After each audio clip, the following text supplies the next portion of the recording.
Hello Salty friends, it's Levon from Salty Cures, and in today's video and adventure that we're going to go on, we're going to be talking about a subtle little thing that may be undermining your attempts at progress in your workouts and your overall fitness goals, whether that's if you're trying to get stronger, build more endurance, even if you're just trying to lose a little body fat and a little bit of weight. And this little thing is a common subtle trap of the mind that a lot of people get stuck in, but over time it becomes a repetitive thing that they can't get out of. And so it's really good and helpful to identify what this is so you can make sure and avoid it. And if you're doing it, snap out of it as quickly as you can so you can continue on your way to progress with whatever you're doing for your workouts. So let's go on a little walk and talk about it.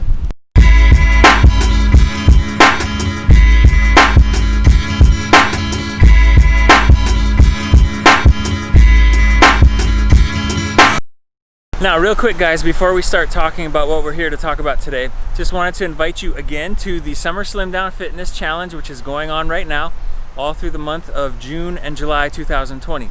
Now, obviously, technically we're already into June, but that is okay. This is the type of fitness challenge that you can join at any time and still gain a whole lot of benefit from the various different types of things that we're doing. So there's a link in the description of this video, or if there's no description here, wherever you're watching it, here's the web address here on the screen, and you can sign up and join us, and we'd love to have you, help you get in shape the best that you can as possible this summer and beyond.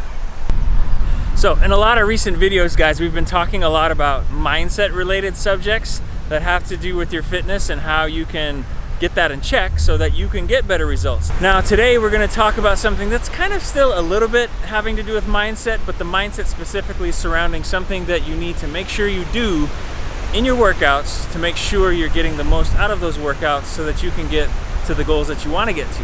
Now, most people work out because they want to get in shape, right? They want to improve something. A lot of times nowadays people like to use the term gains. I'm not sure where that came from, but the meaning is obvious. And if you're into that, if you're not just there to waste time and you do want to progress, then that continual progression is the name of the game, right? And the way to go about doing that is something we like to call progressive overload. And basically what that means is continually trying to find ways in whatever exercises you're doing to make them harder and harder so that your body responds and gets stronger or faster, or increase your endurance, more flexibility, so on and so forth. The concept and principle are the same no matter what it is you're trying to accomplish with your fitness, continually trying to push the limits of what your body is capable of at any given time.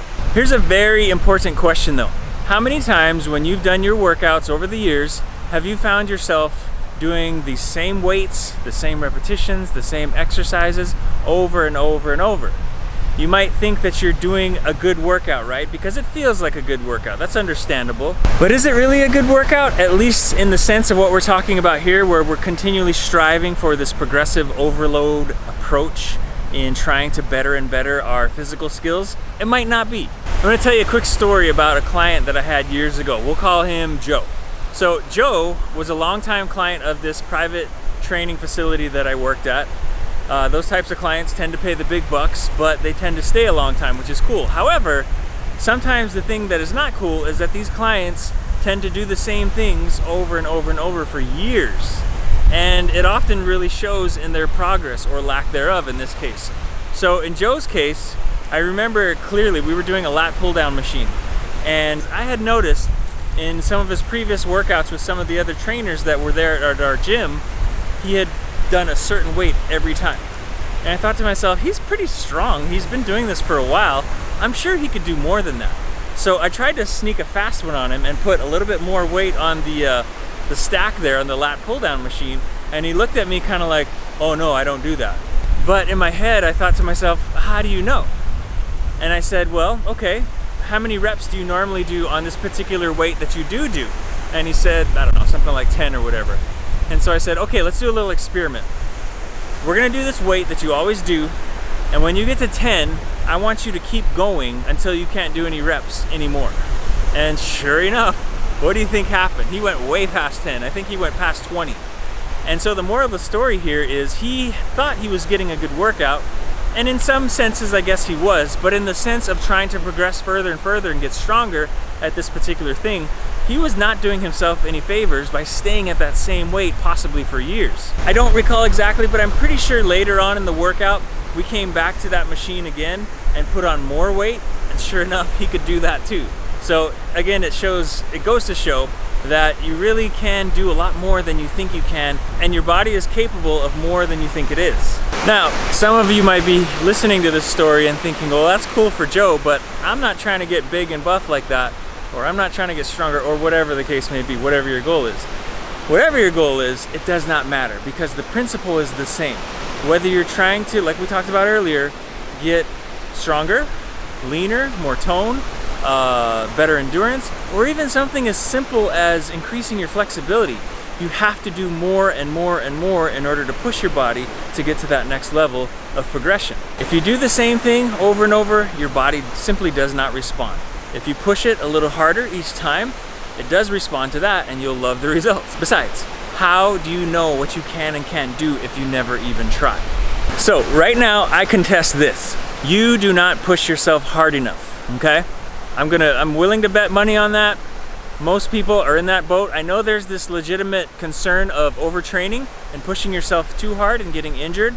I get that, but unless you are an elite athlete, and even sometimes in cases of elite athletes, most people do not push themselves hard enough. If anything, they err on the other side, and it's not something to worrying about injury unless you're just getting started and you don't want to overdo it, etc., etc. But once you've gotten going and you're kind of in a rhythm and a routine, chances are you're going to not push yourself hard enough, and you need to do that. And trust me, it is in the nature of most human beings to not test those upper limits of your capacity, and you really need to do that. Now, that begs the next question, which is, how do I know when to push my body? How do I know when to add weights or to try something more complex? As you know, the body does not send you text notifications of when it is to try that. So my point in bringing up that facetious example is that you can't wait. You have to try constantly. And if you find that you've pushed yourself a little too hard and that's too much, then back it off a little bit. But there's never a bad time to try to push yourself to see how much further you can go with what it is you're trying to do in your workouts. So just give something a try and see how it feels. And in some cases, people are gonna say, well, if I add weight, for example, I'm not gonna be able to do the amount of repetitions that I'm accustomed to being able to do. That is exactly right, and that is exactly what it should feel like. If you have it stuck in your head that you have to do 10 reps of something, or 12 or 15 reps, or whatever the case may be, and that's what you have to do all the time, then that might be the thing keeping you stuck where you are. Yes, there is some wisdom and some science behind those numbers of repetition, and they can deliver specific results that are in line maybe with the goals that you have. But again, 12 reps of a certain weight is not better than 8 reps of a higher weight if your goal, for example, is to get stronger. So you've got to figure out something in the middle where you're testing yourself and trying to do more and more of something, even if it feels like, oh, I can't do as much as I used to. That is okay, because the more you push against that ceiling, so to speak, and do that more challenging form of the workout, you're gonna get back up to that level of repetitions or intensity sooner rather than later. But you're never gonna get those gains, as we like to say again, if you stay stagnant and do the same things over and over and over. Guys, you absolutely have to test the ceiling of your capabilities if there's ever gonna be any hope of you breaking through that ceiling.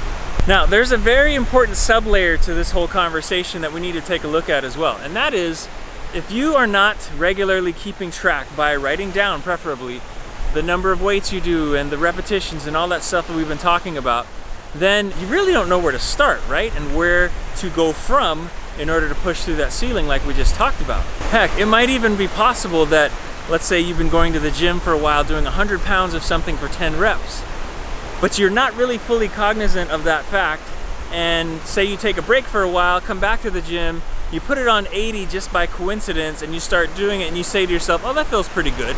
You've actually gone backwards, you've actually gone down in your progress. So it's really, really important to maybe not take a notebook around with you and write every single thing between every single exercise and set that you do, but I promise it really helps to have a written record of what you can do, even in general terms, so that you have some sort of reference point to go from like we just talked about. So guys, stop just plopping down on a machine at the gym moving it a few times and calling it good. It's not good, at least not if you're trying to get better at something.